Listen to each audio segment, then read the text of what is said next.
സഹോദരനെ ദുഷിക്കുന്നതല്ലേ? നാം എല്ലാവരും സിംഹാസനത്തുമായി നിൽക്കുവാനുള്ളവരാണ്. ഞാൻ ജീവനുള്ളവനാണ്, സകല മുഴങ്ങാതെ എന്നെ വണങ്ങും, സകല നാവും എന്നെ സ്തുതിക്കുന്ന കർത്താവ് പറയുന്നു എന്ന് എഴുതപ്പെട്ടിട്ടുമുണ്ട്. ആകയാൽ നമ്മൾ ഓരോരുത്തരും അവനവന്റെ കാര്യത്തിന് ദൈവത്തിന് മുമ്പ് ഉത്തരം പറയേണ്ടി വരും. ഇനിമേൽ പരസ്പരം കുറ്റപ്പെടുത്തരുത്. തന്റെ സഹോദരൻ വിരുദ്ധത ഉണ്ടാകാതിരിക്കാൻ പ്രത്യേകം കരുതിക്കൊള്ളുകയും സ്വയം അശുദ്ധമായിട്ട് ഒന്നും തന്നെ ഇല്ലെന്ന് കർത്താവായ യേശു മുഖാന്തരം ഞാൻ അറിഞ്ഞും ബോധ്യപ്പെട്ടുമിരിക്കുന്നു. പക്ഷേ വലുതിനെ കുറിച്ചും അശുദ്ധമെന്ന് വിചാരിക്കുന്നവർ മാത്രം അത് അശുദ്ധമായി തീരുന്നു. ഭക്ഷണ നിമിത്തം നിന്റെ സഹോദരനെ നീതിപ്പിക്കുന്നത് നീ വർത്തിക്കുന്നത് സ്നേഹത്തോടുകൂടിയല്ല. ആർക്കു വേണ്ടി വിശികാപരിച്ചോ അവനെ നിന്റെ ഭക്ഷണം കൊണ്ട് നശിപ്പിക്കരുത്. നമ്മുടെ നന്മ ദുഷ്യമാകാനിടയാകരുത്.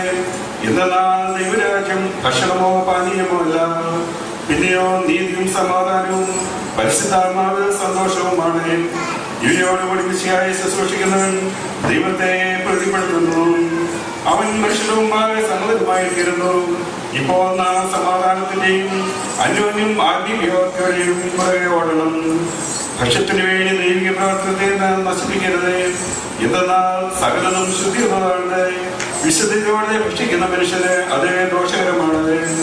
മാംസം ഭക്ഷിക്കാതെയും വീഞ്ഞു കുടിക്കാതെയും സഹോദരനെ വിരുദ്ധനാക്കുന്ന മറ്റു യാതൊന്നും പ്രവർത്തിക്കാതെയും ഇരിക്കുന്നത് നല്ലതാണ്. വിശ്വാസമുള്ളവനാണ് ദിവസത്തിനെ സൂക്ഷിച്ചുകൊള്ളുക. താൻ തീർച്ചപ്പെടുത്തിയ സംഗതികൾ തന്നെ തന്നെ കുറ്റപ്പെടുത്താത്തവൻ ധന്യനാകുന്നു. എന്തെന്നാൽ സംശയിച്ചുകൊണ്ട് ഭക്ഷിക്കുന്നവൻ അത് വിശ്വാസത്തോടെ ചെയ്യാത്തതിനാ കുറ്റക്കാരനായി പോയി. വിശ്വാസത്തോടുകൂടി ചെയ്യാത്ത സകലതും പാപമാണ്. ആമീനായി ബാരിക്കുമോ.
ശിഷ്യന്മാർ അദ്ദേഹത്തോട്, ഗുരു, ഇവൻ കുരുടനായി ജനിപ്പാൻ തക്കവണ്ണം പാപം ചെയ്തതാര്, ഇവനോ ഇവന്റെ മാതാപിതാക്കളോ എന്ന് ചോദിച്ചു. യേശു തമ്പുരാൻ അവനോട്, ഇവനും ഇവന്റെ മാതാപിതാക്കളും പാപം ചെയ്തിട്ടില്ല, ദൈവത്തിന്റെ പ്രവൃത്തികൾ ഇവനിൽ വെളിപ്പെടുവാനായിട്ടത്രേ. പകലുള്ളപ്പോൾ തന്നെ എന്നെ അയച്ചവന്റെ പ്രവൃത്തികൾ ഞാൻ നിവർത്തിക്കേണ്ടതാകുന്നു. ഒരുവനും പ്രവൃത്തി ചെയ്യുവാൻ കഴിയാത്ത രാത്രി വരുന്നു. ലോകത്തിൽ ഇരിക്കുന്നിടത്തോളം കാലം ഞാൻ ലോകത്തിന് പ്രകാശമാകുന്നു എന്ന് പറഞ്ഞു.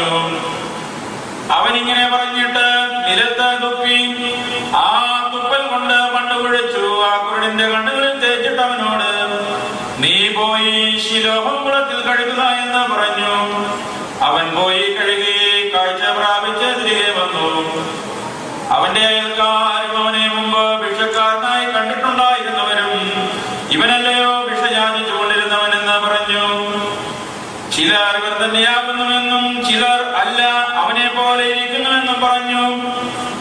എന്നാൽ അവൻ ഞാൻ തന്നെയാകുന്നു എന്ന് ഏറ്റു പറഞ്ഞു.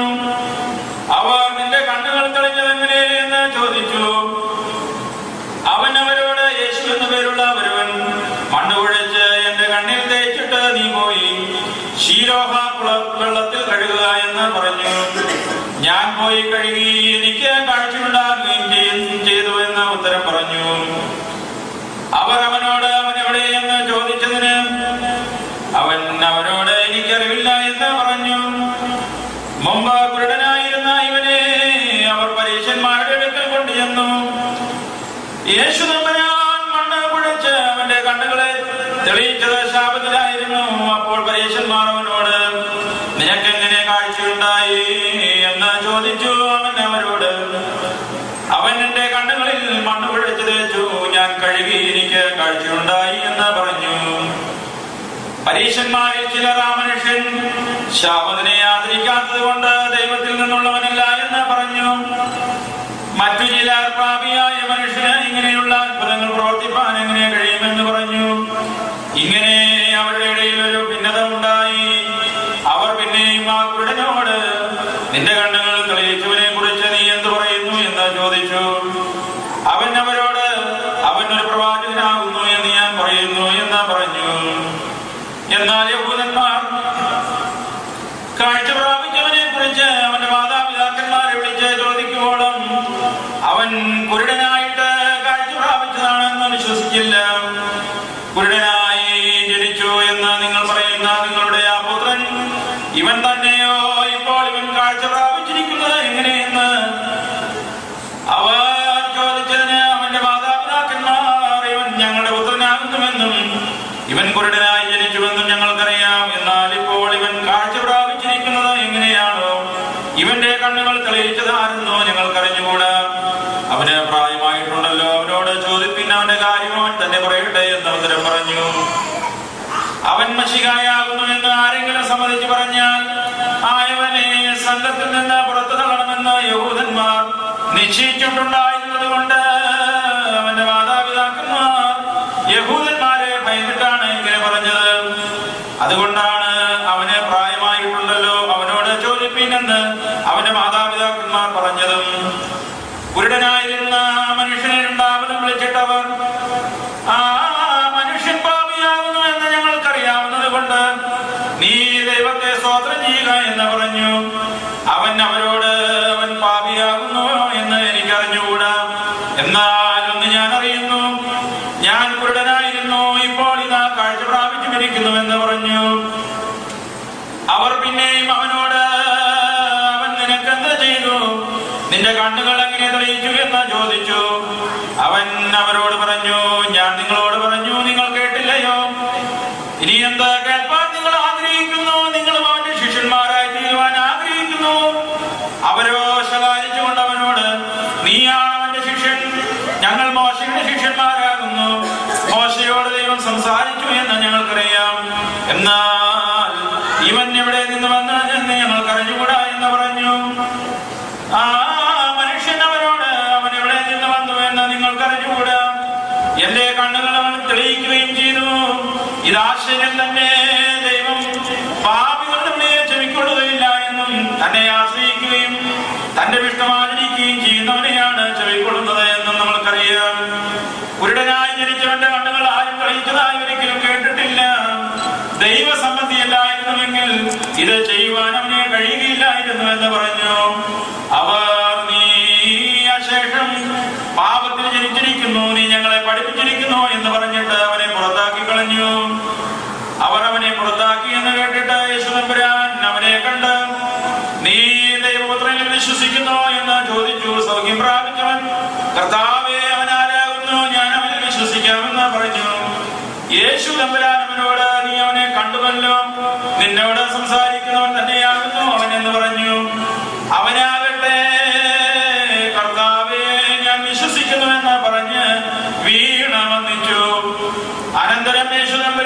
കാഴ്ചയില്ലാത്തവർ കാഴ്ച പ്രാപിപ്പാനും കാഴ്ചയുള്ളവർ കുരുടരാകുവാനും വേണ്ടി ലോകത്തിന് വിധി കൽപ്പിക്കുവാനായി ഞാൻ വന്നിരിക്കുന്നുവെന്ന് പറഞ്ഞു. കൂടെയുണ്ടായിരുന്ന പരീക്ഷന്മാരും ചിലർ അത് കേട്ടിട്ട് അവനോട്, ഞങ്ങളും കുരുടന്മാരാകുന്നു എന്ന് ചോദിച്ചു. യേശു തമ്പുരാൻ അവരോട്, നിങ്ങൾ കുരുടന്മാരായിരുന്നുവെങ്കിൽ നിങ്ങൾക്ക് പാപമില്ലായിരുന്നു. എന്നാൽ ഇപ്പോൾ ഞങ്ങൾക്ക് കാഴ്ചയുണ്ട് എന്ന് നിങ്ങൾ പറയുന്നു, അതുകൊണ്ട് നിങ്ങളുടെ പാപം നിലനിൽക്കുകയും ചെയ്യുന്നുവെന്ന് പറഞ്ഞു. ശൈനോ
സ്നേഹസമ്പൂർണമായ നിന്റെ കാരുണ്യത്താൽ എന്റെ നാഥ സംഘങ്ങളായ എന്റെ മഹാപാപങ്ങളെയും വിശ്വാസികളായ നിന്റെ സകല ജനങ്ങളുടെയും പാപങ്ങളെ നീ മായിച്ച് ഉത്തമനായുള്ളവേ ദേവതോനിയമൽ കരുണ ചെയ്യണമേ.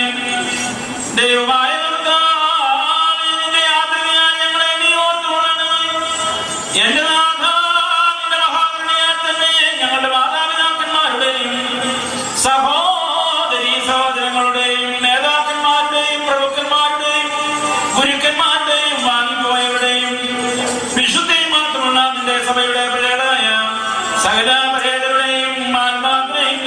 കൊള്ളണമേ.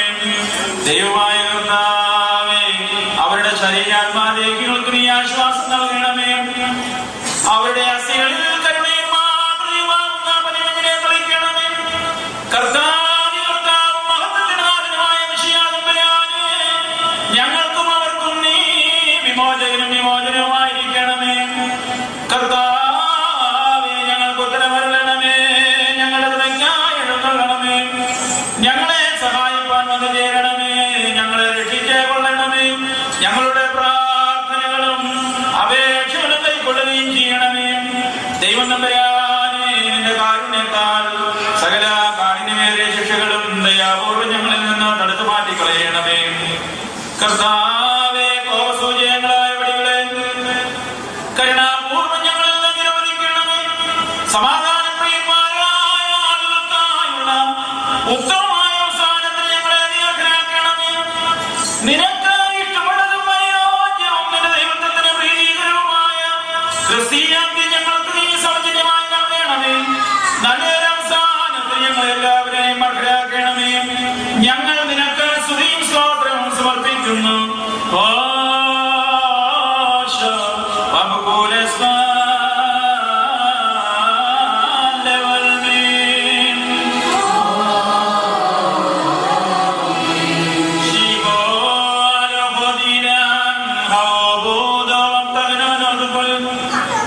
സകലത്തെയും സൃഷ്ടിച്ച് സന്നദ്ധമാക്കുന്നവനും ലോകങ്ങളുടെ രക്ഷാകരമായ ജീവശ്വാസവും അനശ്വരതയുടെ നിർമ്മലമായ മോറോനും മരണമില്ലായ്മയുടെ പരിമളവാസനയുമാകുന്ന മിശിഹാതമ്പുരാനേ,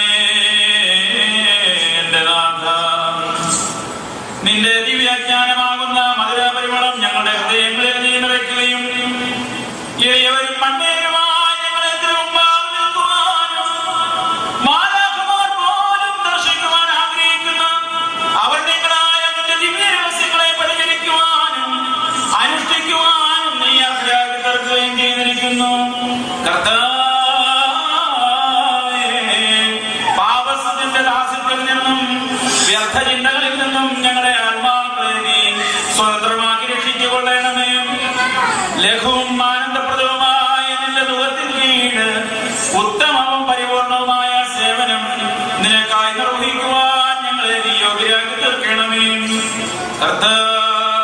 കർത്താവേ, നിന്റെ കൃപയാലും വാഴ്ത്തപ്പെട്ടവരും ഭാഗ്യവാനുമായ നിന്റെ പിതാവിന്റെ ഉത്തമമായ ഇഷ്ടത്താലും വിശുദ്ധ റൂഹായുടെ വ്യാപാരത്താലും ആത്മശരീരങ്ങളുടെ ഉണർവോടും സുഹൃത്ത നടപടികളോടും കൂടെ ആയുഷ്കാലം മുഴുവൻ തിരുസന്നിധിയിൽ ജീവിച്ച് സൗഭാഗ്യകരമായിരിക്കുന്ന അവസാനത്തിലേക്കും ദുഃഖങ്ങളോ നെടുവീർപ്പുകളോ ഇല്ലാത്ത മാലാഖമാർക്കെടുത്ത ജീവിതത്തിലേക്ക് ചെന്നു ചേരുവാൻ ഞങ്ങൾക്കിടയാകണമേ.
സർവശക്തിയുള്ള പിതാവായ ആകാശത്തിന്റെയും ഭൂമിയുടെയും കാണപ്പെടുന്നവയും കാണപ്പെടാത്തതുമായ സ്ഥലത്തിന്റെയും സൃഷ്ടാവാണ് സത്യമുള്ള ദൈവത്തിൽ ഞങ്ങൾ